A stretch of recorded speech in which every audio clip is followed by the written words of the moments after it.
Hello කොහොමද ඔයාලට මම අද වීඩියෝ එකෙන් ගේන්නේ මගේ හවස් වරුවක් මම උයාගන්නේ කොහොමද පොඩි කෑමක් හදාගන්නත් එක්ක තමයි හදන්නේ ඒකින්ද ඉක්මනින් උයා ගන්නවා තේ එකක් බීලා අපේ දුව තමයි තේ හදලා තිබ්බේ බිස්කටුත් එක්ක තේ එකක් බීලා මම අද බත් එක උයාගන්නේ දරලිපේ දරලිප ඉක්මනට පත්තු කරලා මේ මට ලේසි බත් එක දරලිපේ උයාගත්තාම උදේට නම් මම රයිස් කුකර් එකේ උදේට එදාට එකපාරට උයා ගන්නවා මේකින්ද මම හැමදාම රෑට දරලිපේ තමයි බත් එක උයාගන්නේ මට ඒක ලේසි.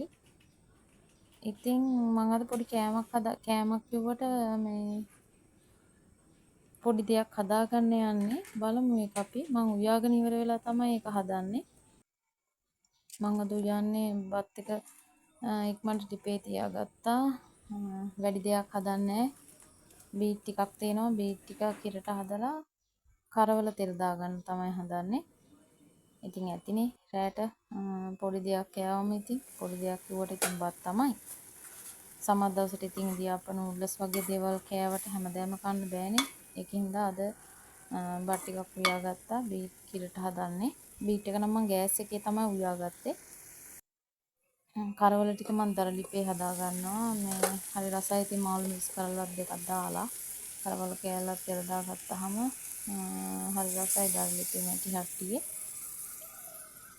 මම ඉතින් ඉක්මනට උයා ගන්නවා මම ඔයාලට දෙයක් මතක් කරනවා මගේ වීඩියෝ ඔයාලා බලන්න සබ්ස්ක්‍රයිබ් කරලා නැත්නම් මාත් එක්ක සබ්ස්ක්‍රයිබ් කරලා එකතු වෙන්න කියලා ආදරෙන් ඉල්ලනවා මගේ වීඩියෝ channel එක පටන් ගත්තේ දැන් අවුරුදු 3කට කලින් වුණාට මගේ ෆෝන් එක කැඩුනා ඒකින්ද මට එක දිගට වීඩියෝ කරගන්න බැරි වුණා දැන් මම මේ අවුරුද්දේ 2025 මැද ඉඳලා වගේ තමයි 9 වෙනි මාසේ වගේ ඉඳලා තමයි වීඩියෝ කරන්න ආයි පටන් ගත්තේ.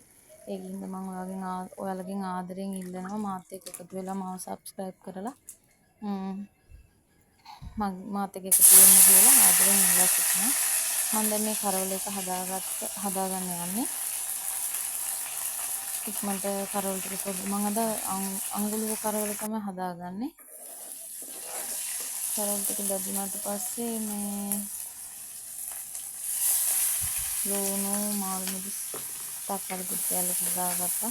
කෑලි මිරිස් ටිකක් දාලා ලුණු ටිකක් දාලා තෙල් දා ගන්නවා. එහෙම ඊට පස්සේ මේකකින් මේ අඩි වලින්කින් වහලා තිබ්බහම ඕක ගන්නට තැම්බෙනවා. ඉතින් රසයි මේ කරවල ඔයාලත් හදලා බලන්නකෝ මැටි හැට්ටියේ දරලිපේ හදාගත්තාම හරිම රසයි ඉතින්. මම කරන්නේ දරලිපේ බත් එක උයලා රයිස් කුකර් එකට දා ගන්නවා. ඒක මට ඉතින් ලේසි. මගේ දරලිප තියෙන්නේ චුට්ටක් එහාට වෙන්න කුස්සියම චුට්ටක් එහාට වෙන්න. ඒකින්ද මම උයලා මේ පැත්තෙන් තියා ගන්නවා. මෙහෙට ගේන්න ඕනේ ටිකක් ඉතින් මගේ කැම තියෙන මේසෙ තියෙන්නේ ටිකක් මෙහෙට වෙන්න. ඒකින්ද මම රයිස් කුකර් එකට බත් එක දා ගන්නවා. දාලා ඉදර කූරු ගාලා තියාගත්තාම එළවලු ටික මේ මේසෙ උඩ තියාගත්තාම මට ලේසියි මට ආයේ දරලිප ළඟට යන්න ඕනේ නැති නිසා. දැන් මම උයලා ඉවරයි. දැන් කරවල වැටලා නැහැ. දැන් 4:00ට විතර ඇති වෙලාව. මම ඔයාලට මේ අපේ ගේ අනිත් පැත්ත තමයි ටිකක් පෙන්වන්නේ. ඔය ඉස්සරහ පැත්ත තියෙන්නේ. ගස් තියෙනවා ගොඩක්. තේක ගස් තමයි ටිකක් වැඩිපුර තියෙන්නේ. එන්නකෝ මාත් එක්ක මම මේ කිතුල් පැණි ටිකක් හදාගන්න තමයි යන්නේ. මම කවදාවත් හදලා නැහැ. ඉස්සලම් පාට තමයි හදන්නේ. මම ඉතින් අහගත්තා මේක හදන විදිය YouTube එකකිනුත් බැලුවා. එකපාරක් බැලුවා. අපේ ගෙවල් ළඟ අක්කා කෙනෙක් තමයි මට මේ ටික දුන්නේ. කිතුල් මලක් කපලා තිබ්බා යාලා. ඉතින් මට ටිකක් දුන්න පැණි ටිකක් හදාගන්න කියලා. මැටි හට්ටියක තමයි මම මේක දාලා ලිපේ අඩු ගින්දරේ තමයි හදන්නේ. මම මේක උඩ පෙන ටික අයින් කරාට උතුරන් පෙන හැදෙනවා. මම ඒත් අයින් කර තමයි මම මේක හදාගත්තේ. කොහොම හරි මට මේක හදාගන්න පැය එකහමාරකට වැඩි ගියා. ගොඩක් වෙලා ලිපේ තියාගෙන හිටියා. ඊට පස්සේ දැන් නම් හරි. දැන් මම මේක බාගත්තා. බාගෙනත් අපිට නිවෙනකම්ම තියන්න ඕන පැණි පදම එන්න. මේක හරි ගානට උණු වෙලා ඔක්කොම වෙලා තියෙන්නේ. මම දැන් මේ ආයිමත් මේ පෙන ටිකත් අයින් කරගන්න ඕන. මේක නිවුනට පස්සේ තමයි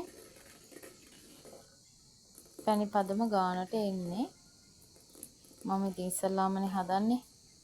වැරදි අඩුපාඩු ගොඩක් ඇති. ඉතින් හදන අය නම් දන්නවා. මම මේකේ පෙන ටික ඒත් අයින් කරගත්තා. අයින් කරන ආයි හැදෙනවා පෙන. මේ බලන්නකො මම පැණි එක හදාගත්ත හැටි. හැබැයි හරිම රසට තිබ්බා.